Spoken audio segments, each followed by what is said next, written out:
महाराष्ट्रातील मागील पिढीचे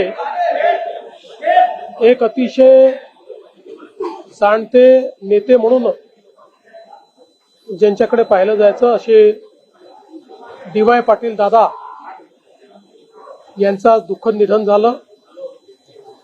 आपल्या सर्वांनाच कल्पना आहे की राजकारण, सहकार, शिक्षण, उद्योग या प्रत्येक क्षेत्रात अतिशय गुणात्मक कार्य हे डी.वाय. दादांनी उभं केलं आणि विशेषतः समाजातल्या प्रत्येक व्यक्तीला न्याय मिळावा अशा पद्धतीनं त्यांचं कार्य होतं।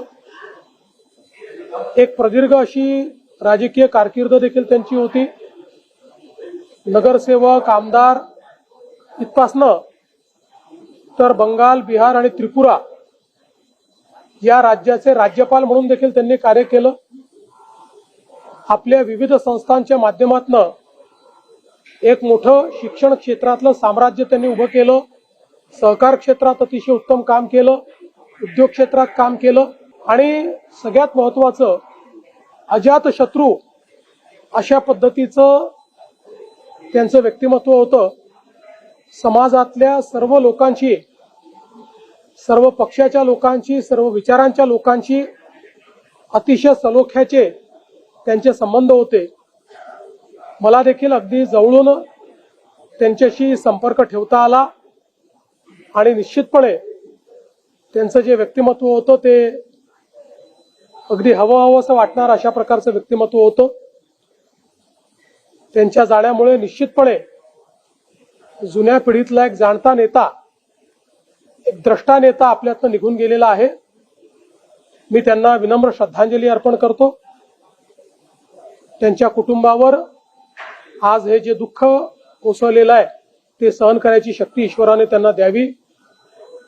श्री सतेज बंटी पाटीलजी यांच्याशी माझं फोनवर बोलणं झालं। त्यांना माझ्या शोक संवेदना मी दिलेल्या आहेत आणि पूर्ण शासकीय इतमामात त्या ठिकाणी त्यांचा अंत्यसंस्कार व्हावा अशा प्रकारचे निर्देश देखील देण्यात आले आहेत। उपमुख्यमंत्री सुनेत्र पवार यांच्याबद्दल काँग्रेस कोणी केलं? मला असं वाटतं की अतिशय खालच्या स्तरावर हे उतरलेले आहे। मुळामध्ये यांना कुठलाही रिस्पॉन्स मिळत नाही, कोणी विचारत नाही, त्यामुळे न्यूज मध्ये येण्याकरता अशा पद्धतीचं काम चाललेलं आहे।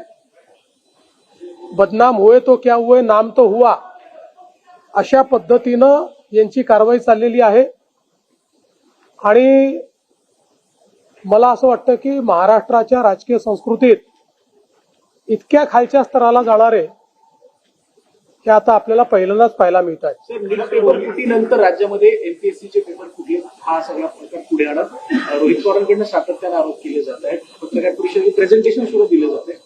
मी कुठलंही प्रेझेंटेशन वगैरे आज बघितलेलं नाही, पण यापूर्वी त्यांनी ज्यावेळेस आरोप लावले त्यावेळेस त्याचं उत्तर स्वतः एमपीएससीने दिलेलं आहे आणि एमपीएससीने त्या संदर्भात जरी 3 महिन्यांनी आरोप झालेला असला तरी पोलीस कंप्लेंट केलेली आहे आणि पोलीस चौकशीची मागणी स्वतः एमपीएससीने केली। पोलिसांचे फेक आयडी आहेत ते तयार केले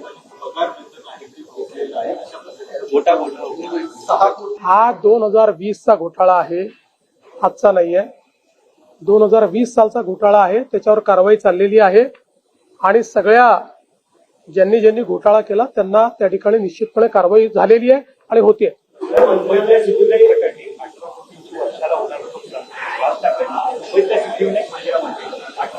वर्षाला होणार नुकसान हे राज ठाकरेंनी सुद्धा त्यांच्या पत्रात वाचून टाकलं।